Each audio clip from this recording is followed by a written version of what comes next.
Busca entonces ahora, mis amados hermanos, Romanos, capítulo 2.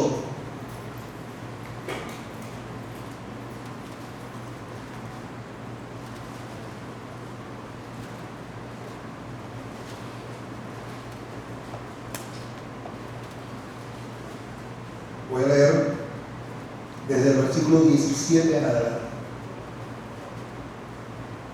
He aquí, tú tienes el sobrenombre de judío y te apoyas en la ley y te glorías en Dios y conoces su voluntad e instruido por la ley apruebas lo mejor y confías en que eres guía de los cielos, luz de los que están en tinieblas, instructor de los indócitos, maestro de niños, que tienes en la ley la forma y la ciencia de la verdad. Tú pues, que enseñas a otro, ¿no te enseñas a ti mismo? Tú que predicas que no se ha de hurtar, ¿hurtas? Tú que dices que no se ha de adulterar, ¿adulteras? Tú que abominas de los ídolos, ¿cometes sacrilegio? Tú que te jactas de la ley, con infracción de la ley deshonras a Dios, porque como está escrito, el nombre de Dios es blasfemado entre los gentiles por causa de vosotros. Pues en verdad la circuncisión aprovecha si guardas la ley, pero si eres transgresor de la ley, tu circuncisión viene a ser incircuncisión. Si pues el incircunciso guardar las ordenanzas de la ley, ¿no será tenida su incircuncisión como circuncisión? Y el que físicamente es incircunciso, pero guarda perfectamente la ley, te condenará a ti, que con la letra de la ley y con la circuncisión eres transgresor de la ley.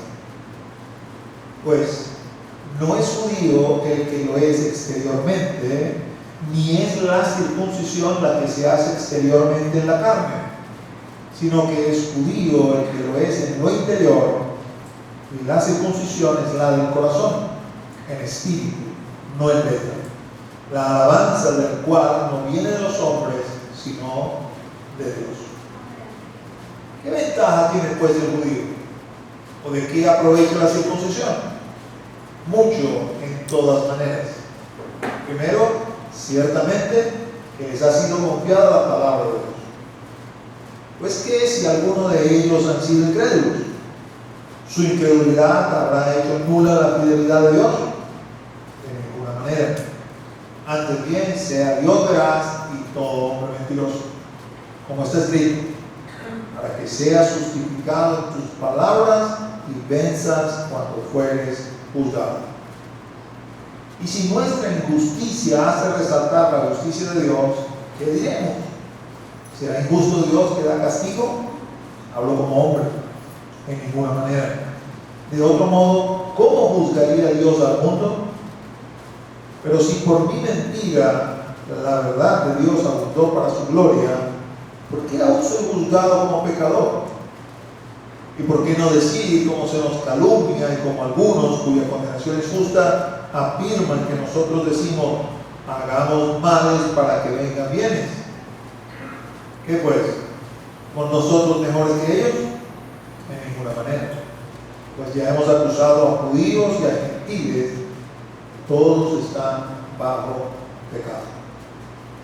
Padre, en nombre de Jesús, ruego tu palabra fluya, Señor, en esta hora, y que seamos edificados por tu Espíritu Santo.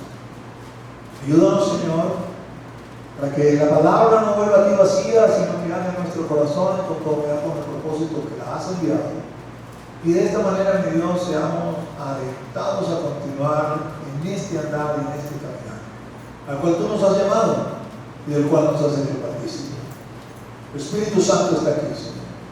Llévate toda distracción, llévate todo sueño, llévate todo aquello que no nos permite, mi Dios, Señor, estar concentrados, de manera tal que podamos recibir todo aquello que tú para hoy preparaste para tu casa, para tu pueblo. En el nombre de Jesús, amén. Hemos venido estudiando en las últimas prédicas, que corresponden, la epístola a los romanos. Ya les había dicho que Pablo no había para ese entonces visitado la iglesia de Roma, no la fundó él, pero le escribe a los hermanos. Hay una iglesia ya conocida, y él escribe a los hermanos lo que pudiéramos considerar como una suerte de tratado teológico, donde le da a conocer los misterios o algunos de los misterios que Dios le ha revelado a él como parte de ser uno de los apóstoles, uno de los ministros del Evangelio. El centro de la carta, de alguna manera, es reafirmar que el Evangelio, la salvación y la justificación es por fe. Y esto es algo que se recibe por revelación. Por eso, en el momento que estamos estudiando el capítulo 1, les dije, aquí está el centro de la carta. No me avergüenzo del Evangelio, 1, 16 y 17, que es poder de Dios para todo aquel que en él cree, al judío primeramente y también al griego, porque en el Evangelio la justicia de Dios se recibe por fe y para fe, como está escrito, el justo por la fe vivirá. Para desarrollar esto y explicarlo, lo primero que Pablo va a hacer es mostrar que tanto gentiles como judíos están bajo condenación y que no hay ninguna fuente donde puedan hallar esta salvación que requieren que no sea en Jesucristo. En alguna otra epístola, Pablo, hablando a propósito de lo que requiere cada uno, cuando hablaba de los judíos, decía que los judíos estaban buscando demostración del poder, milagro, y de los griegos estaban buscando conocimiento, reflejado en este caso en la filosofía.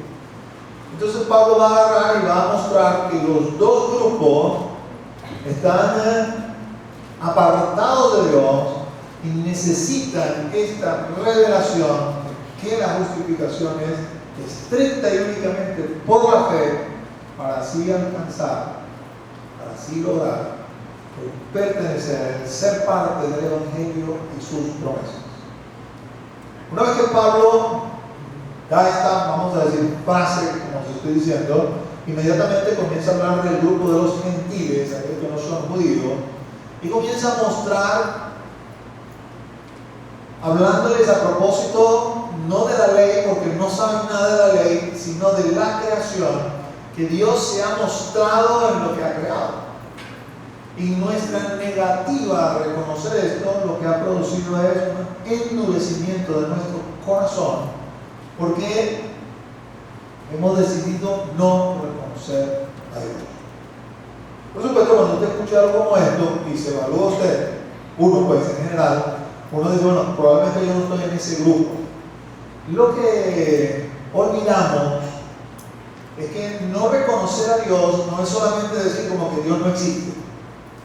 No reconocer a Dios es fabricarse un Dios a su medida. No, yo soy creyente, yo sí creo en Dios. No así como dice la Biblia, no como creen ustedes. Yo creo a mi manera, pero yo creo, yo sé. Usted se acaba de fabricar un ídolo. Usted creó un ídolo a su medida, que no es el Dios bíblico. A ese ídolo es el que usted venera y bajo el cual usted camina. Eso es también no reconocer a Dios. Y lo que la Escritura dice a propósito de no reconocer a Dios, que el problema es que el corazón se endurece, el pecado ya no suena tan pecado y la gente va, como decir, cuesta abajo en su lugar. Esta insensibilidad frente al pecado muchas veces la vemos cuando usted enfrenta algo por primera vez. De repente, si usted le toca estar en una emergencia en un hospital y ve tantas cosas, y de repente ve el médico que está allí incólume, impertérrito, como que no le pasa nada. No es que no le pasa nada, pero ya está acostumbrado. Se ha hecho, vamos a decir, los huesos, se ha hecho en el cuerpo para saber cómo tratar con estas cosas, porque las has visto ya demasiadas veces. Eso que sucede con algo, vamos a decir, podemos decir propio de esta vida, de este andar, sucede también con el pecado. Cuando usted se lanza en un camino pecaminoso, en principio su conciencia lo atormenta, pero luego esta simplemente se apaga y usted sigue por allí tranquilo, y lo que al principio le pareció que era sumamente pecaminoso, ya no le parece tan pecaminoso, ya le parece más aceptable. Eso es lo que está expresando Romanos capítulo 1. Aunque ahí, bueno, Pablo habla con palabras mayores y habla de pecados depravantes realmente. Todo termina o llega al juicio de Dios. En la primera parte del capítulo 2 habla del justo juicio de Dios y cómo Dios nos va a juzgar cada uno de nosotros. ¿Por qué aquí en el versículo 17 hace un giro hacia los judíos? Porque el judío pudiera pensar: excelente exposición que acabas de hacer, Pablo, acerca de los gentiles, su problema, su corazón pecaminoso, y anunciarles que por esa causa va a llegar el momento que van a venir a juicio. Pero Pablo tiene que, y desea, base al Evangelio, decirle también al judío: oye, no te jactes, porque eso que le pasa a los gentiles también nos pasa a nosotros los judíos. Voy a decir nosotros porque Pablo era judío. Y por eso en ese versículo 17 comienza, vamos a decir, hablando acerca del judío. Voy a retomar, va a ir apareciendo en la lámina lo que voy a retomar de cada porción que leí. Lo que Pablo expresa acerca de este hombre o mujer que está bajo la ley y por lo tanto tiene esta condición. He aquí, tú tienes el sobrenombre de judío y te apoyas en la ley y te glorías en Dios y conoces su voluntad, e instruido por la ley apruebas lo mejor. Que tienes en la ley la forma de la ciencia y de la verdad. De alguna manera le está diciendo al judío, que está reconociendo: Dios te ha dado una condición especial, porque te llamó como parte de un pueblo, y a este pueblo le otorgó un instrumento llamado la ley, que es fuente de ciencia, es decir, de conocimiento, y fuente de verdad. Si usted estudia un poquito, va a conseguir que el hombre, desde que es hombre, de alguna forma ha siempre buscado cuál es la fuente de la verdad, a dónde podemos hallar conocimiento. Si usted habla con personas que, vamos a decir, se han dedicado a esta área, va a conseguirse que quizás alguno le va a decir: ¿sabes? La filosofía. A pesar de que la filosofía es algo que no entra, vamos a decir, en la parte de lo que podríamos llamar la ciencia como nosotros la conocemos, ¿no? La ciencia exacta, vamos a llamarlo así. Usted va a conseguir que un filósofo le va a decir: la filosofía, la madre de toda la ciencia. En la filosofía usted va como que a los axiomas sobre los cuales se fundamenta lo que luego se manifiesta en conducta, en vida, etcétera, etcétera. Esto ha sido así desde tiempos inmemoriales. Por eso les decía, hace rato les comentaba que Pablo en una de sus cartas decía: el griego busca conocimiento. Si estudia un poquito, entonces sabe: ok, sí, tengo esa escuela de filosofía, Sócrates, Platón, Aristóteles, todo tenía que ver con esa cultura griega. Pablo dice: no, señor, esa no es la fuente de conocimiento. Y para nosotros, lo que hemos alcanzado el siglo XXI, que piensa que quizás que la ciencia exacta, la matemática, y cosas así por el estilo, esto es lo que te muestra, lo que puedes tocar, lo que puedes palpar, lo que puedes demostrar. Para decir: no, señor, es la ley de Dios. La ley de Dios es la fuente, la forma de toda la ciencia, de todo el conocimiento y de toda la verdad. Y el judío sabe eso. Entonces Pablo comienza reconociendo esto. Yo sé, yo soy judío como tú, y yo sé acerca de esto, pero tenemos un problema, porque mayoritariamente, lo resumí de esta forma, ¿no? En la parte que coloco como título: hablas, pero no haces. Y allí es donde Pablo comienza, de alguna forma, vamos a decir, a argumentar con ellos. Tú pues, que enseñas a otro, ¿no te enseñas a ti mismo? Enseñas que no se debe robar y hurtas. Enseñas que no se debe adulterar y adulteras. Valga el adulterio físico como el adulterio espiritual. Enseñas que no debes tener seguido ni nada que ver con los ídolos y cometes sacrilegio. Y luego hace una pregunta, vamos a ir enmarcando todo esto así de una manera general, y dice: con infracción de la ley deshonras a Dios. Algo que a veces nosotros perdemos de vista con nuestro pecado y con nuestra falta es la vergüenza que traemos sobre Dios y su nombre.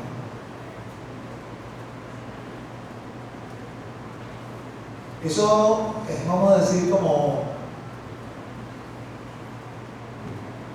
algo que Pablo quiere resaltar para que la gente entienda. Voy a colocar como varios ejemplos, a ver si me hago entender, ¿no? Cuando tú cometes una falta, vamos a hablar de faltas en medio de nosotros como hombres. Te descubrieron robándote algo, y eso te llevaron a juicio y te pusieron preso. Bueno, en el vecindario, quizás no delante de ti, pero detrás de ti, lo más probable es que pase: esa señora que va ahí, esa es la mamá del ladrón. Mira, ese es el hermano del ladrón. Ese es el que está en la cárcel. Y a lo mejor no lo van a decir frente a ti, pero eso está trayendo vergüenza sobre tu familia.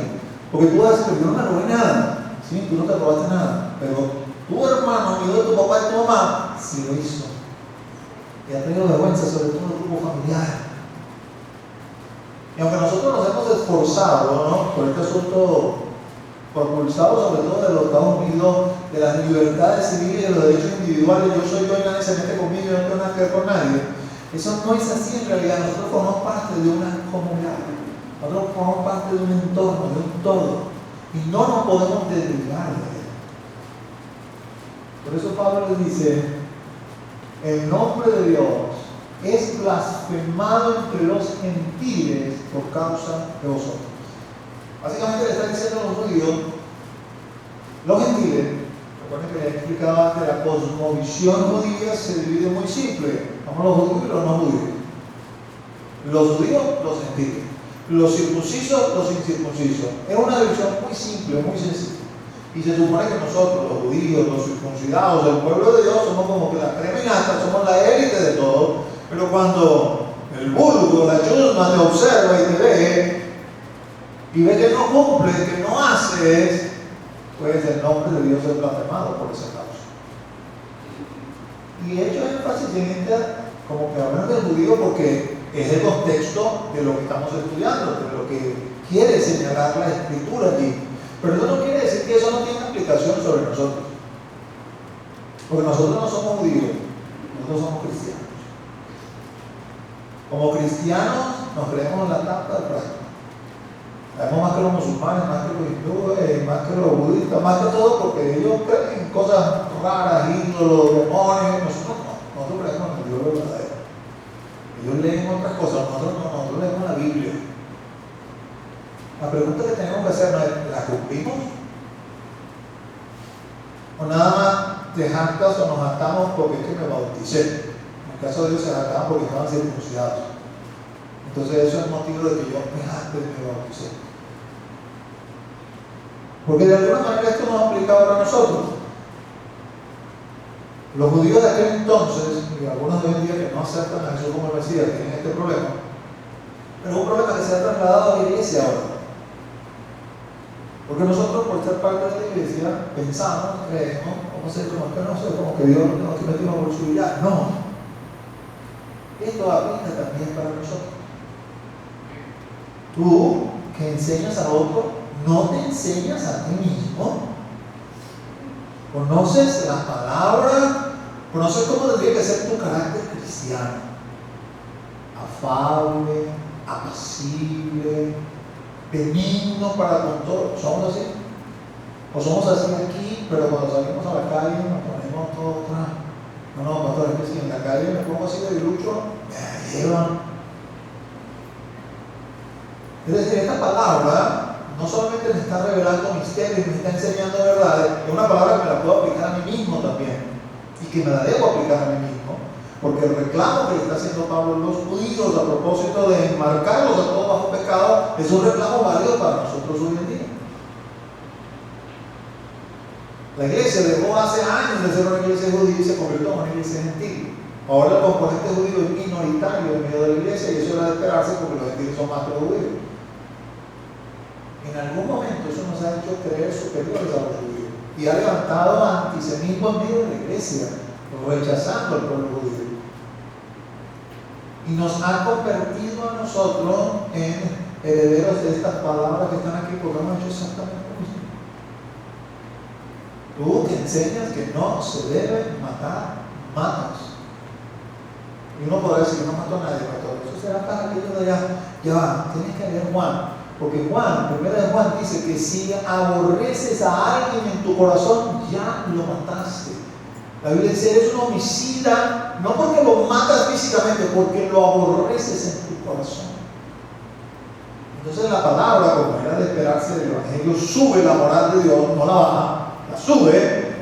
Y cosas que antes se hacían en el plano físico, Dios dice, puede pasar dentro de ti también, y así la vuelve a contar. Antes para adulterar tenías que ir con una mujer y adulterar, o con un hombre y adulterar. Ahora no tiene que pasar eso, dice el Señor, solamente tiene que pasar en tu corazón. Si la miraste y la deseaste, si lo miraste y lo deseaste, ya en tu corazón pasó. A los ojos de Dios eres un adulto. La moral en el Evangelio subió, no bajó.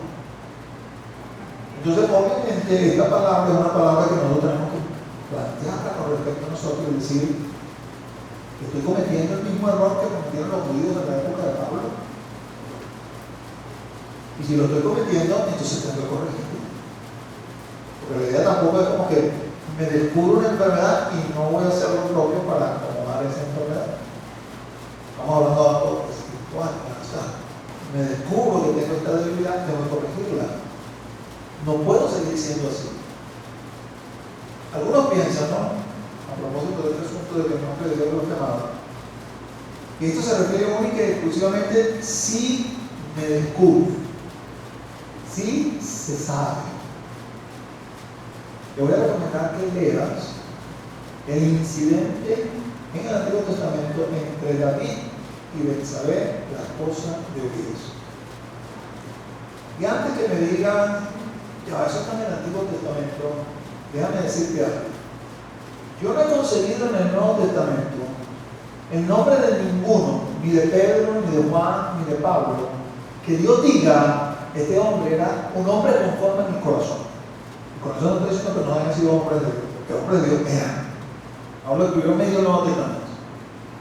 En la Biblia, el único hombre acerca de que Dios mismo dice es un hombre conforme a mi corazón, es el rey David.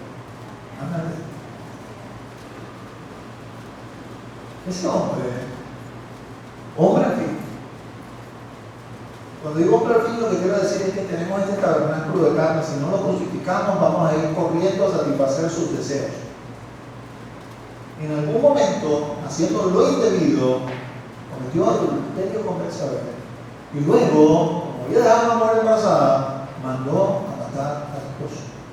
No lo mató indirectamente, lo mandó a matar en la guerra. Porque Urías era uno de sus capitanes más fieles.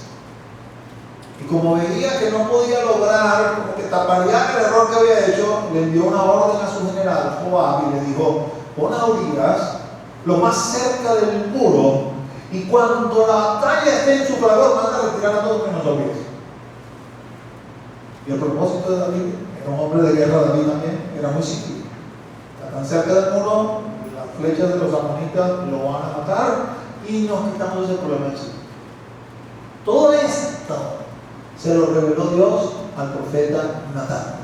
Y Natán le fue a reclamar a David. Cuando David se vio descubierto, se arrepintió. Cayó postrado ahí, pidió perdón. Natán le dijo: tu pecado ha sido remitido. Y luego le dijo esta frase: pero, como por causa de tu pecado has hecho que el nombre de Dios sea blasfemado en medio de sus enemigos, y le dio poner las consecuencias de su pecado. Ahora ponte a pensar algo. ¿Quién sabía el pecado de David? Solamente Joab. Y Joab sabía la parte del asesinato de Urías, y se podía imaginar al ver Betsabé embarazada, allá más o menos sé por dónde vienen los tiros. Pero no pude demostrarlo con hechos, solamente imaginándolo. Circunstancialmente decía: esto tiene que ser lo que pasó. Más nadie sabía, y Joab no era enemigo de Dios. Joab era otro judío más, y que no iba a decir nada porque era un isucio con David. ¿Quiénes son estos enemigos de Dios que Natán le dice a David han blasfemado el nombre? El diablo y sus secuaces, que el Señor lo reprenda. Porque aquí en el mundo natural no hay nada oculto para el mundo espiritual.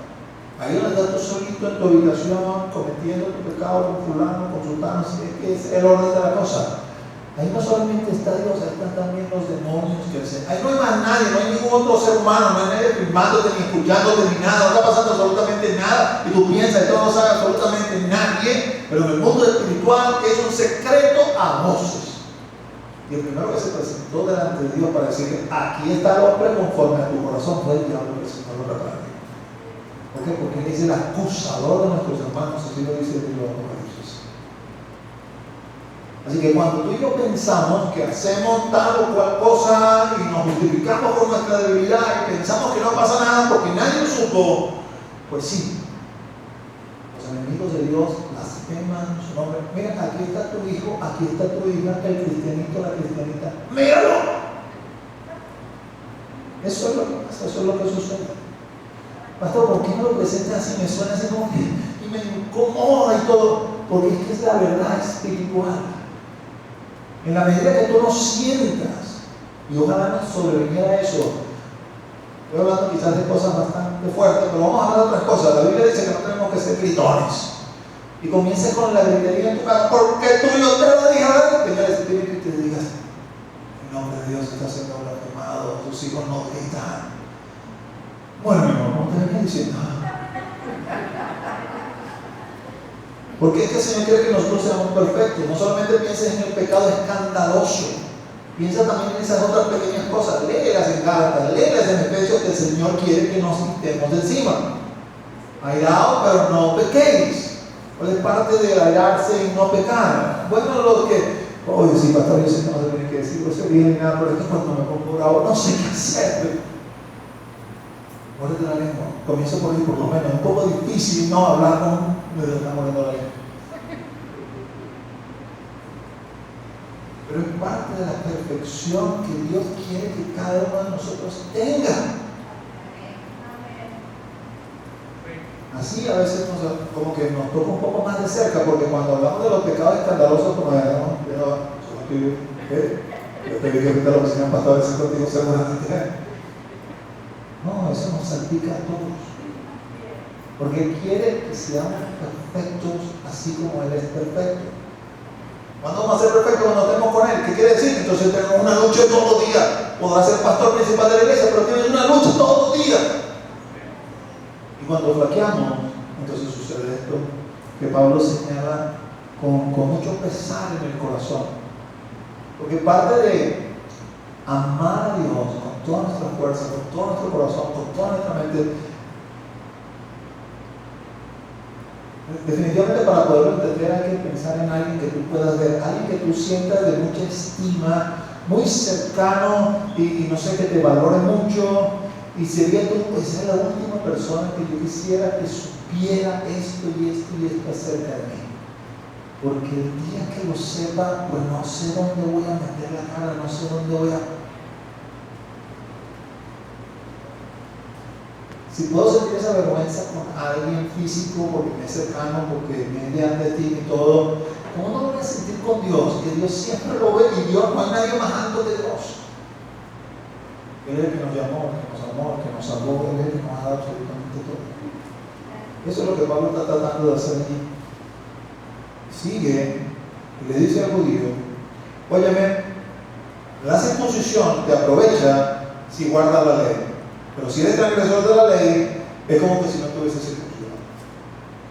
Aquí obviamente tengo que recalcar el hecho o explicar el hecho para aquel que no lo conoce.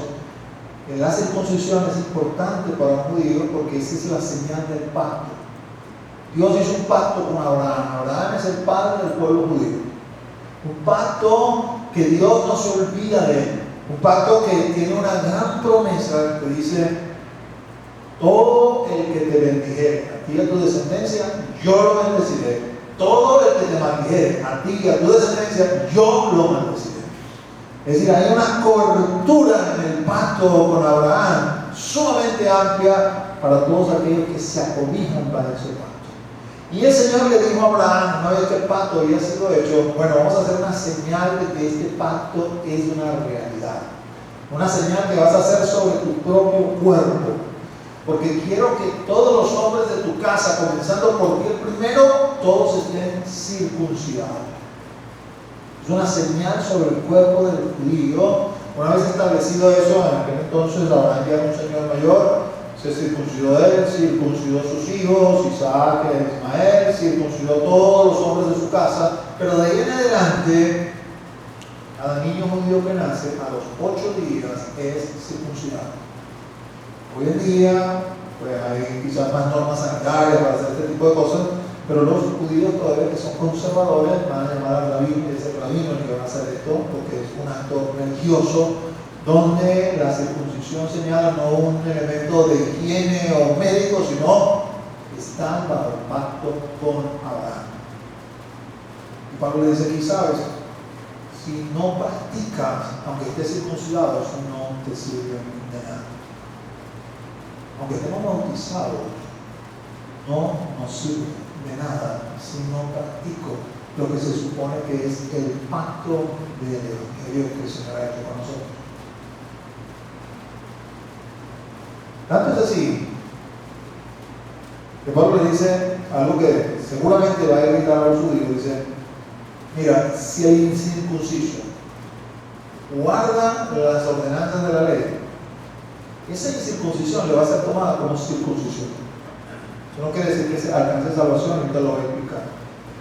El que físicamente es incircunciso, pero guarda perfectamente la ley, te va a condenar a ti, que con la letra de la ley y la circuncisión eres un transgresor de la ley.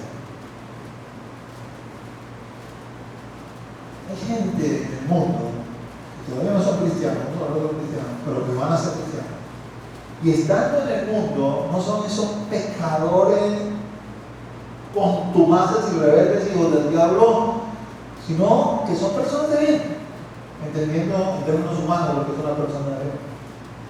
Y déjame ponerte un ejemplo bíblico para que me entiendan. Había un hombre que era un hombre, vamos a decir, recio, era un hombre de guerra, no era un pusilánime, no era un cobarde, era parte del ejército más feroz de la época, más fuerte de la época, el ejército romano. Y no era un soldado de a pie, no era uno de los de la papa del grupo, no, era un oficial de alto calibre, de alto rango, que era un centurión, comandante de 100 hombres. Para poder alcanzar ese escalafón, tiene que decir que él se había ganado esas estrellas en la guerra, en la batalla. No era soldado de cuartel, era soldado de experiencia. Pero frente a todas estas condiciones, ¿no?, que a lo mejor usted piensa y me está describiendo así como Rambo, ¿no? Y entonces uno no pensaría que un hombre así de las características de Rambo, la escritura dijera, era varón piadoso. Porque parece contradictorio unas características con la otra, pero la Biblia dice acerca de Cornelio, en Hechos capítulo 10, que era un varón piadoso. Un varón que oraba y hacía limosnas. Y cuando el ángel se le presenta, le dice: Cornelio, tus oraciones y tus limosnas han llegado hasta el cielo. Es decir, Dios ha decidido tener misericordia de ti, porque eso no te va a salvar, Cornelio. Eso habla muy bien de ti, pero no te va a salvar. Lo que te va a salvar, Cornelio, es que tú mandes a llamar a Pedro y escucha todo lo que Pedro te tiene que decir. Yo le estaba pidiendo que se humillara. No le estaba pidiendo que llamara, no sé, llámame a los letrados de Roma, a los magistrados, a los senadores para que te alumbren, que quizás en su contexto romano es lo que él hubiese esperado. No te estoy pidiendo que te inscribas en la escuela aristotélica o la escuela platónica o la escuela de Sócrates. No. Anda a llamar a Pedro, ese pescador que no sabe nada de nada en términos humanos, él te va a decir que es lo que tienes que hacer. Y como era un hombre piadoso, es decir, un hombre dispuesto a obedecer a Dios, mandó a buscar a Pedro. Cuando Pedro entró a su casa y comenzó a hablar, dice la Escritura que no había terminado él de hablar. Pedro aún hablaba todo lo que le estaba explicando, y el Espíritu Santo de Dios cayó sobre Cornelio y sobre su familia, sobre su casa y todos los que estaban allí. Pedro se quedó atónito, miró a los judíos que estaban con él, que también estaban sorprendidos, porque nunca pensaron que las promesas del Evangelio eran también para nosotros los gentiles. Cornelio tiene el honor de ser el primer gentil convertido, registrado en la Escritura. Y de allí, pues todos nosotros nos hemos incorporado a la iglesia. Estos que antes de estar vamos a decir, en este espacio de la salvación, que parecía que corrían desesperados hacia la perdición, son los que ahora se van a levantar en el juicio en contra de aquellos que se supone que son los circuncidados o los bautizados, pero no se comportan como circuncidados y tampoco se comportan como bautizados. Dice que esos son los que se levantarán en el juicio contra ti, que tienes sobrenombre de judío, sobrenombre de cristiano, porque no actuamos como tal. Es algo de lo cual tenemos que guardarnos. Finalmente este capítulo termina, el capítulo 2 termina diciendo, o lo que he colocado, la definición del verdadero creyente. Pues no es judío o cristiano el que lo es exteriormente, ni es la circuncisión la que se hace exteriormente en la carne, no es el bautismo solamente que te metiste ahí en esa agua. Hay una comparación, por cierto, entre bautismo y circuncisión en Colosenses, que la puede leer luego, que hace válida la comparación entre estos dos elementos, sino que es judío el que lo es en lo interior. Y la circuncisión es la del corazón en espíritu, no en letra, la alabanza de la cual no viene de los hombres, sino de Dios. Quiere decir que no es la forma externa, es lo interno. Ahora quiero también decirles algo, ¿no? Porque esto se ha tergiversado. No es lo externo, es lo interno. Entonces no importa cómo yo me porte, no importa si peco, no importa si lo hago mal, finalmente la salvación no es por obra, no importa que por fuera me vea muy feo, muy podrido. Si por ejemplo mi corazón es limpio y el Señor lo sabe y lo conoce, como es en el interior, entonces estoy bien. Eso es una falsa doctrina. Eso es contrario a todo el texto que venimos leyendo, porque el texto viene haciendo énfasis que estás practicando lo externo, olvidándote de lo interno. Es lo interno lo que tienes que favorecer, pero eso se va a reflejar en lo externo. Lo expliqué así a los hermanos del primer punto. Es posible tener hablando en términos de pecaminosidad, tener una apariencia, vamos a decir, aprobada, pero internamente estar desaprobado por Dios. Es posible también, y este vamos a decir que es ideal, tener una apariencia externa aprobada e internamente aprobado por Dios también. Lo que es imposible por el texto que hemos leído y otras porciones de la Escritura es pensar que usted puede tener una apariencia externa desaprobada y una interna aprobada. Eso no es posible. Esa no es posible. Pero esa se practica hoy mucho en las iglesias, especialmente las mega iglesias. No importa cómo tú andas, no importa cómo tú vivas, no importa cómo tú te revuelques, lo importante es que la gracia de Dios te tocó, te alcanzó y te salvó. Nada. Es un antibíblico. Eso no es lo que la Escritura enseña. El verdadero creyente comienza desde adentro, pero refleja hacia afuera lo que está dentro de su corazón. Por supuesto que después que Pablo ha, digamos, expuesto esto, la gente puede preguntarse, bueno, ¿de qué me sirve ser judío entonces? Y soy exactamente igual que un gentil. Básicamente lo que Pablo va a querer decir, lo va a expresar finalmente, no te estoy diciendo que eres igual a un gentil, lo que te estoy diciendo es que el pecado nos afecta igualito como afecta a los gentiles. Así que cuando se pregunta entonces, ¿de qué me sirve ser judío? Pablo dice, en mucho sirve el ser judío. Primero, el versículo que cito ahí, les ha sido confiada la palabra de Dios. Uno esperaría cuando dice primero, bueno, un segundo y un tercero, no van a aparecer aquí en el capítulo 3, van a aparecer más adelante en el capítulo 9, algún día llegaremos al capítulo 9 que ahí se la contaré, pero por ahora vamos a poner solamente el primero, que es el único que Pablo pone aquí en este capítulo, y el primero es, les ha sido confiada la palabra de Dios. Quiere decir, desde que Dios, por allá en la época de Moisés, que escribe los primeros 5 libros del Pentateuco, y comienza a, vamos a decir, a acuñarse, a reunirse los diversos libros que se fueron escribiendo desde esa época hasta el profeta Malaquía en el periodo intertestamentario, el Señor usó a su pueblo para que el pueblo fuera garante de esos libros, cuidarlo, cuidar esa herencia, que llegara sin errores, que llegara impoluta, que llegara sin contaminación para todas las generaciones posteriores. ¿Para qué me explicas todo eso, pastor? Para que entienda por qué nuestra Biblia, en el Antiguo Testamento, esta ley es la que se refiere al Antiguo Testamento, la Tanaj, ¿por qué tiene 39 libros y no como otras ramas del cristianismo que tiene 46? En algún momento la iglesia, esa es la perspectiva que tenemos nosotros como protestantes, evangélicos, usurpó funciones que no le correspondían y añadió 7 libros a la Tanaj. Libros que se conocen hoy en día como los libros deuterocanónicos, significando deutero segundo, el segundo canon, la segunda regla. Cuando la iglesia, en los tiempos de Martín Lutero, por cierto, tiempos de octubre, ¿no? En el año 1517, 31 de octubre, se pusieron en la Catedral de Wittenberg la 95 tesis de Martín Lutero. Por eso, este mes, en algunas partes se considera como el mes de la Biblia, el mes de la Reforma, el mes de octubre. Decidió la iglesia protestante regresar al primer canon y decir, si los judíos son el garante de la Tanaj, entonces eso es lo que nosotros tenemos que tener como Tanaj. Nuestro Antiguo Testamento tiene 39 libros, son los mismos libros que tiene la Tanaj judía, porque eso es lo que el Señor aquí, y luego en el 9 también lo va a explicar, le ha confiado al pueblo judío para que sea garante de preservarlo y conservarlo.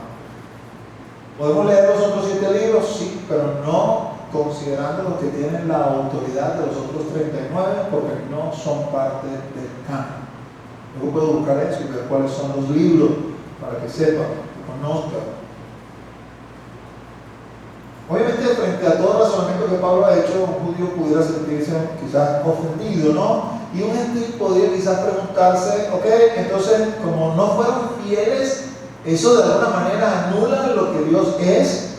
Pablo responde esa inquietud diciendo, haciendo primero la pregunta, que seguramente era una pregunta que estaba en el ambiente en aquel entonces, ¿su incredulidad habrá hecho nulo la fidelidad de Dios?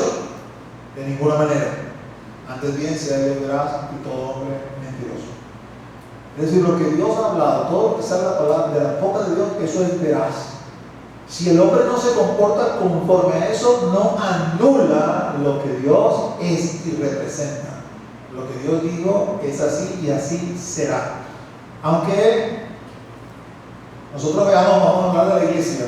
Si alguien ve la iglesia desde afuera, pudiera decir que conoce el Apocalipsis, pudiera decir, oye, ¿saben qué? La iglesia de este tiempo, al menos la iglesia de Occidente, se me parece tanto a la iglesia de la Odisea. Lean Apocalipsis las características de la iglesia de la Odisea, en Apocalipsis capítulo 3. Una iglesia que se jacta, que no tiene necesidad de nada, yo soy rico, yo veo, yo todo lo sé, todo lo conozco. Pero Dios dice, eres un pobre, ciego, desventurado, lo llama tibio. Y le dice, ojalá fueras frío o caliente, pero por causa de que eres tibio, te vomitaré de mi boca. Por cierto, no se puede vomitar nada que no se haya ingerido antes. Por lo tanto, se está refiriendo a la iglesia, pues a personas que dicen ser creyentes, pero no se comportan como tal. Dios los evalúa como tibios, no están bien definidos qué es lo que son, si son mundanos, si son creyentes, y están ahí, son ahí, ni chicha ni limonada, guachihuasco. Dios dice, te voy a vomitar en mi boca. La palabra de Dios, a pesar de nuestro comportamiento, siempre se va a cumplir. Otra objeción podría ser pensar que en vista de que la gracia de Dios se incrementa frente a nuestra injusticia, frente a nuestra pecaminosidad, objetar que Dios pudiera juzgar el hecho de que yo fuese pecador. No, dice, y si nuestra injusticia hace resaltar la justicia de Dios, ¿qué diremos? ¿Será injusto Dios que da castigo? ¿Hablo como hombre? Dice, no, en ninguna manera. De otro modo, ¿cómo juzgaría el mundo? Quiere decir, cada uno de nosotros es responsable de lo que hace, porque básicamente lo que está queriendo decir es que es responsable de Dios. Entonces, como Él es el responsable de que yo me porte mal y haga mal las cosas, ¿cómo me va a juzgar? No, Dios no es el responsable de las decisiones que tú tomas. Dios no es el responsable de que papá Adán comiera de la fruta que se le dijo que no comiera. Eso lo hizo Adán, aunque le echó la culpa a la mujer, ¿no? Le echó la culpa a la mujer y le echó la culpa a Dios. Porque le dijo, la mujer que tú me diste. Si muera la otra, no Eva María, tal vez no hubiera pasado, pero me diste Eva, así que tú eres responsable también. Somos expertos en el arte de la guabina a la hora de querer salvar nuestra responsabilidad y no admitir nuestra culpa. Así somos como, y Pablo dice, no, eso no es así. Cada uno de nosotros es responsable y por lo tanto Dios puede ser el juez. Y luego hace una afirmación en el versículo 8 realmente fuerte y que tiene alcances hasta el día de hoy. ¿Y por qué no decir? Él hace una pregunta. Como se nos calumnia y como algunos cuya condenación es justa afirman que nosotros decimos, hagamos males para que vengan bienes. Aquí hay varias cosas que tengo que señalar, voy a ser bastante breve porque ya el tiempo se nos agotó. Esto de hagamos males para que vengan bienes tiene un nombre teológico, se llama antinomianismo. En su máxima expresión es aquella iglesia o aquel cuerpo de creyentes que dice, ok, como sabemos que donde abunda el pecado, sobreabunda la gracia, y queremos que sobreabunda la gracia, entonces vamos a pecar duro y fuerte para que haya bastante gracia. ¿Sí? También me reí yo también, pero eso es una realidad. Esa es una realidad. Ese es el principio que está detrás de eso que yo les he llamado la gracia elástica. No importa lo que hagas, no importa, tranquilo, libre. Lo importante es que la gracia de Dios te ha alcanzado y no importa lo que tú hagas, tú vas a alcanzar la salvación. Eso es contrario al espíritu de la Escritura. Ahora, Pablo hace una afirmación aquí, que es lo segundo que quería comentarles, que es bien interesante y a la vez fuerte, porque utiliza su autoridad apostólica para declarar algo, vamos a decir, poderoso y sorprendente.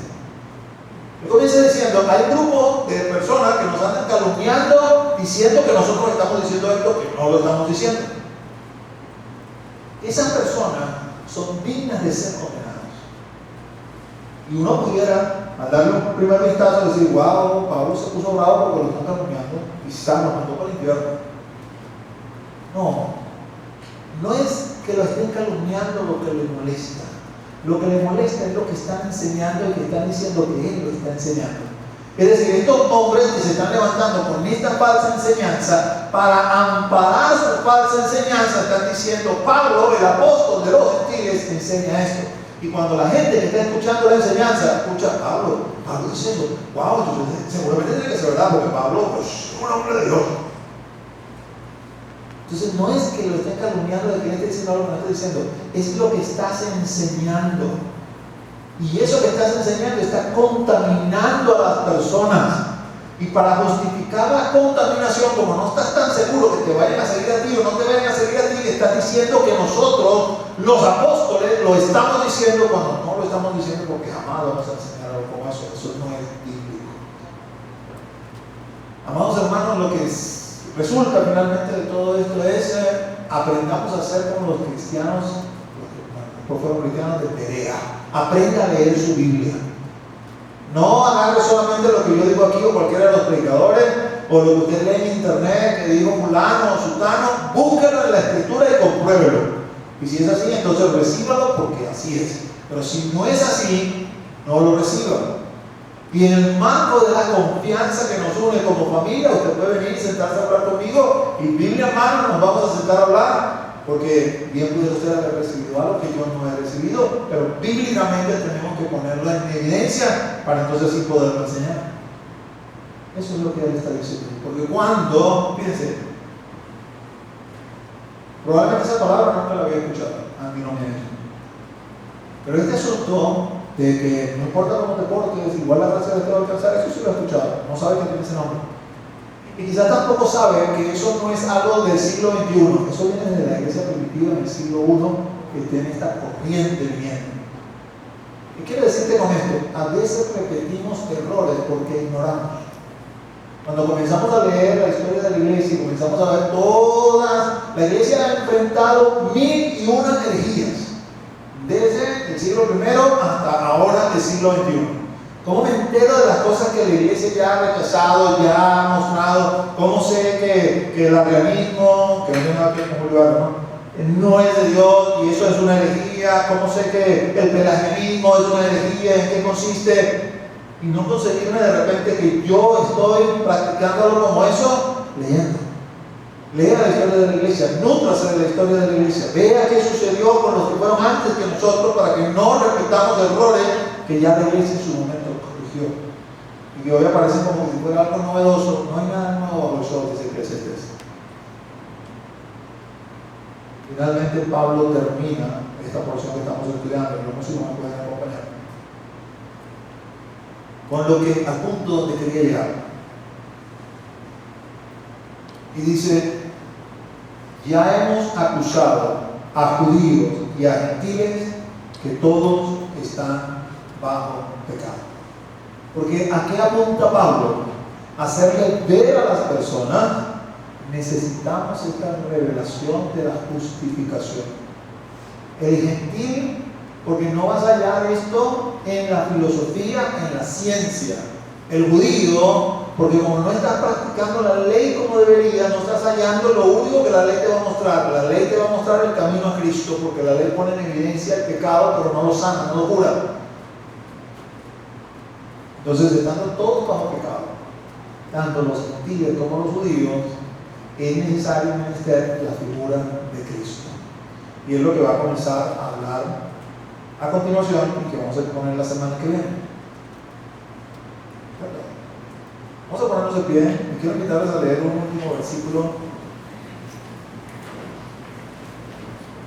En el transcurso de estos 2 últimos años, en medio de la pandemia, pues, una de las cosas que el Señor puso en mi corazón era terminar cada prédica con alguna palabra que he querido llamar el galardón o la recompensa. Que, como que esas cosas siempre han estado allí, ¿no? Pero como que de repente Dios te muestra, te revela, te enseña. Que de cuando en cuando aparecen en la palabra estas promesas que el Señor nos hace, promesas para alentarnos, porque creo que, bueno, obviamente Él se hizo hombre y caminó sobre esta tierra. Hebreos 4 nos dice que Él atravesó todas las tentaciones y es poderoso para socorrer a todos los que somos tentados.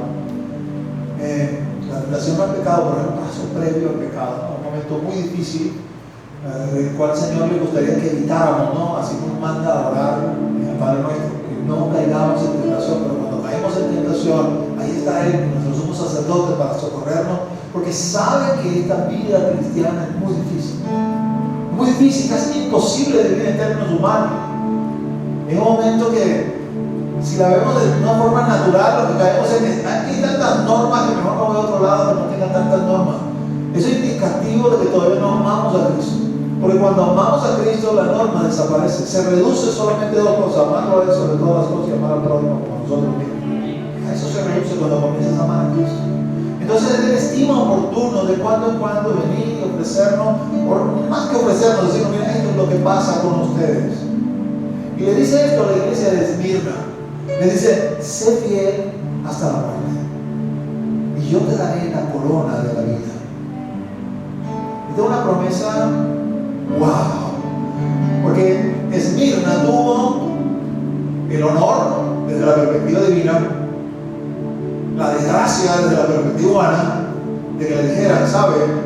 A ti no solamente te va a tocar luchar todas estas cosas contra ti mismo y poner tu carne en sacrificio vivo y agradable delante de Dios. No, a ti también te va a tocar luchar contra un enemigo que te va a poner preso, que te va a matar, literalmente matar, te va a quitar la vida física, te va a torturar.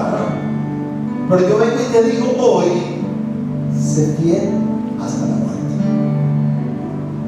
porque yo te daré la corona de la vida. Para entender esto, tenemos que irnos a esos tiempos, o quizás mudarnos al oriente de nuestro planeta, donde los cristianos corren peligro de muerte. Mudarnos tal vez a una Corea del Norte, donde por tener una hoja de la Biblia te pueden condenar a trabajos forzados en un campo de concentración, o inclusive te pueden hasta matar. O un país quizás un poquito más democrático como la India, pero bajo estas costumbres hindúes. Si tú eres un cristiano, corres peligro de que en la calle te puedan apalear, te puedan golpear, te puedan matar. Eso no pasa aquí en el occidente. Entonces, cuando leemos estas cosas en el occidente, se nos hace difícil entender, pero esto es una realidad para muchos de los hermanos hoy en día, como era una realidad en aquel entonces.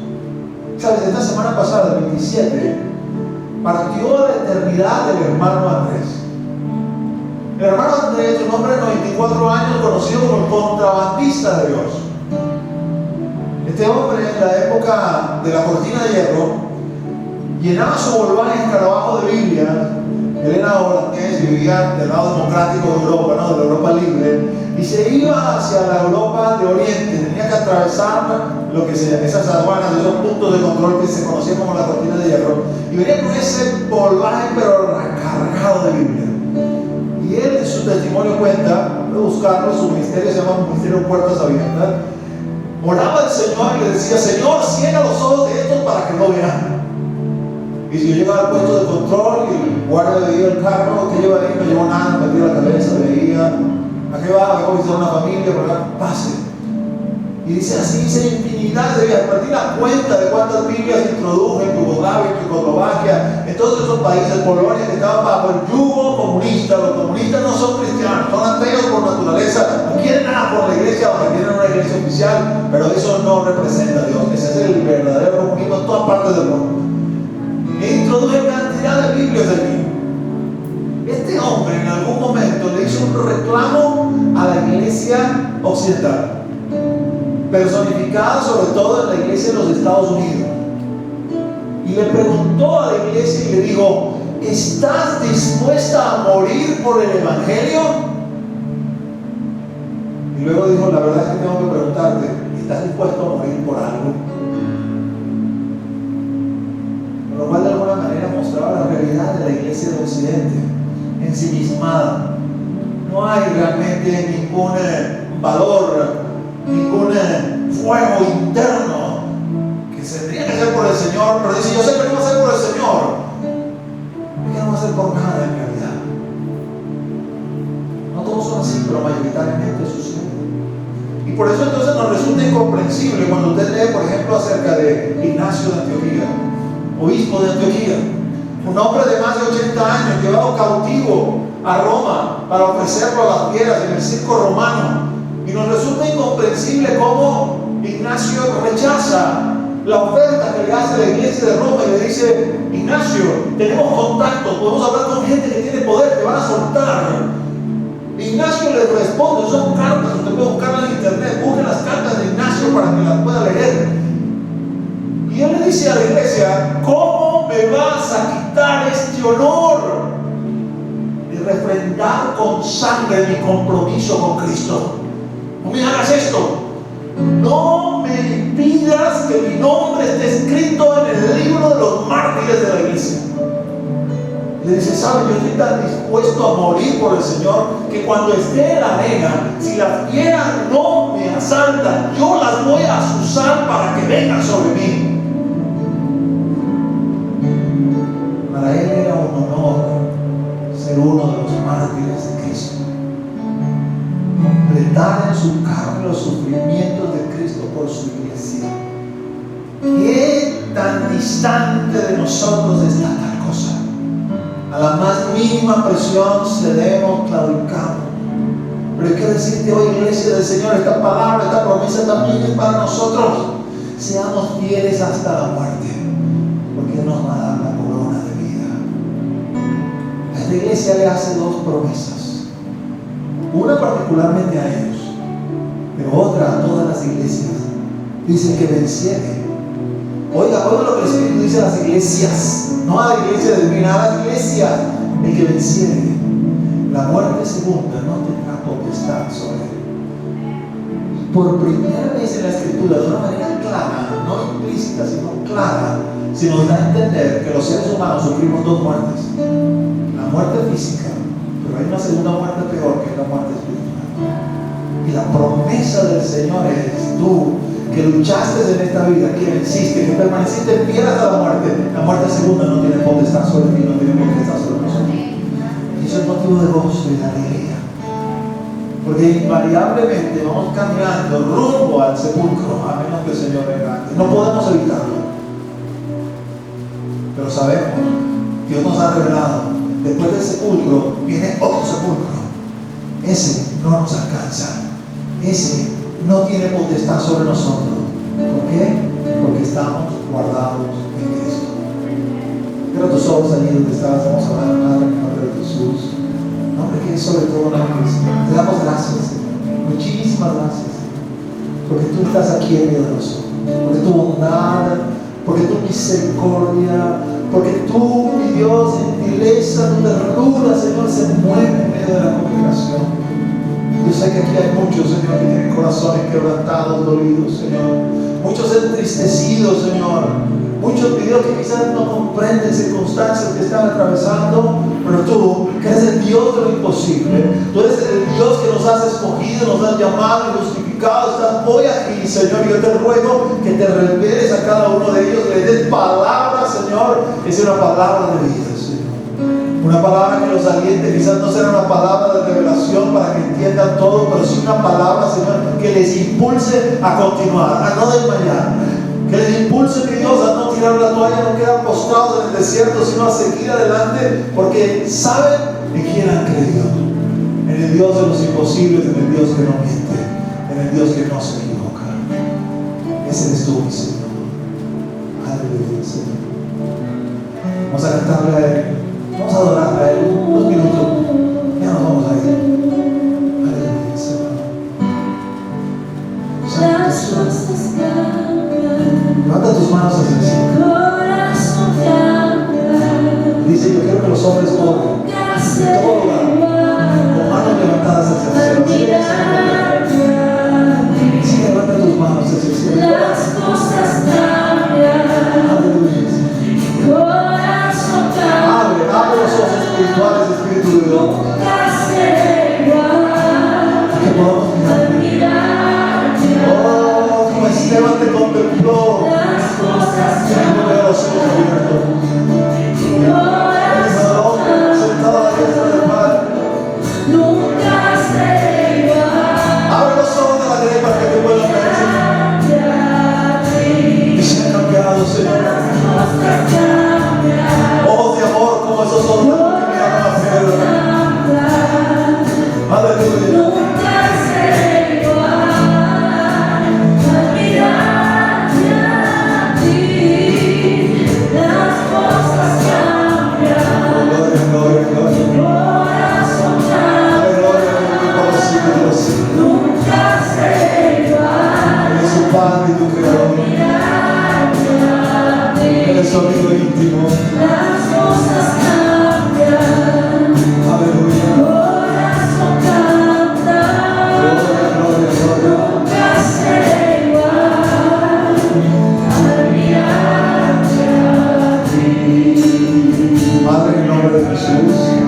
Te doy gracias por esta congregación, por estos hijos e hijas tuyas, Señor, que tú convocaste a sacar el día de hoy. Los que están presentes, los que se han conectado, Señor. Y te pido, Señor, que tu bendición nos alcance a todos. Y que bajo esa bendición, mi Dios, podamos movernos, no solamente hoy, todos los días de nuestra vida, Señor, procurando ser de pie, ser agradable, procurando, mi Dios, caminar en sus estatutos y sus preceptos como parte de nuestra existencia, como norte de nuestra vida, Señor. Te doy gracias por cada hermano. Te ruego bendición sobre ellos, sobre sus hijos e hijas, sobre sus familiares, Señor. Que tú, mi Dios, Señor, ministres y que puedan ver, Señor, esa bendición que sobre ellos, Señor, se derrama, Señor, y toca a todos a su alrededor. En el nombre de Jesús. Amén. Y a dar un aplauso al Señor. Aleluya.